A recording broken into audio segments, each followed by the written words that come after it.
Buenos días, colegas. Mi nombre es Cristóbal Pino, soy fonoaudiólogo y realizaré una pequeña presentación sobre el manejo de la disfagia en pacientes hospitalizados.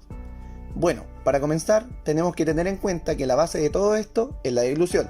Entonces, ¿cómo definimos ese concepto? La deglución es un proceso del organismo encargado del paso de la saliva y los alimentos desde la cavidad oral hasta el estómago. Este consta de 4 etapas. Tenemos primero la preparatoria oral, que es donde ocurre la formación del bolo alimenticio. Luego tenemos la etapa oral, que aquí es donde ocurre el desplazamiento del bolo alimenticio hacia posterior. Luego tenemos la etapa faríngea, que es donde se desencadena el reflejo deglutorio, al verse estimulados los pilares anteriores de la faringe. Y luego tenemos la etapa esofágica, que es la etapa donde ocurre el paso del alimento desde el esófago hacia el estómago. Entonces, ¿qué es la disfagia? La disfagia es la dificultad o imposibilidad de tragar que se produce cuando tenemos dificultades en cualquiera de las etapas anteriormente nombradas. Aquí surge la duda, nosotros como profesionales de la salud, ¿qué cuidados debemos tener con personas que presenten esta patología?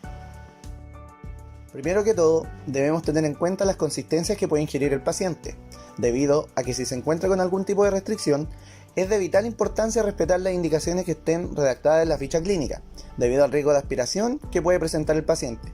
Por ejemplo, en una persona que se encuentra con restricción de líquidos, no debemos darle ningún tipo de líquido, por más obvio que suene, por el riesgo de aspiración que él va a presentar, que con el tiempo puede desencadenar un cuadro de neumonía aspirativa y además que esta persona ya se va a estar hidratando por algún tipo de vía alternativa. Otro de los cuidados que debemos tener es la velocidad con la que entregamos el alimento al paciente. Por lo general, en las personas con disfagia existe una disminución en la velocidad, fuerza y coordinación de los movimientos involucrados en la deglución, por lo que es importante alimentar al paciente en pequeñas cantidades, que mastique bien, decirle que se tome su tiempo, que trague y luego darle una pausa para no fatigar y reducir el riesgo de aspiración del paciente, en caso de que él pueda ser alimentado por boca. Además de las consistencias y la velocidad, debemos tener en cuenta la postura del paciente al momento de alimentarse. Estas posturas pueden variar entre 90 y 45 grados, teniendo siempre en cuenta las limitaciones motrices que presenta el paciente. La importancia de la postura recae en que al estar en estas posiciones, favorecemos el transporte del alimento y disminuimos el riesgo de que se produzca reflujo. Es importante recalcar que en el caso de usuarios que utilicen algún método alternativo de alimentación, ya sea sonda nasogástrica, sonda nasoyeyunal, gastrotomía, es importante tener una postura de 45 grados durante la alimentación, por lo nombrado anteriormente, y no obstruir las vías de alimentación. Algo que es externo al paciente, pero de igual importancia, son los utensilios. Como nombré anteriormente, siempre debemos tener en cuenta las limitaciones motrices del usuario, si es que es capaz de alimentarse de forma autónoma con cualquier utensilio, o si es necesario algún tipo de adaptación de ellos para lograr una correcta alimentación.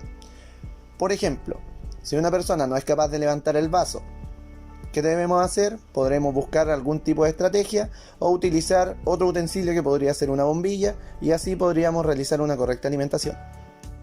Por último, y no menos importante, tenemos la higiene oral.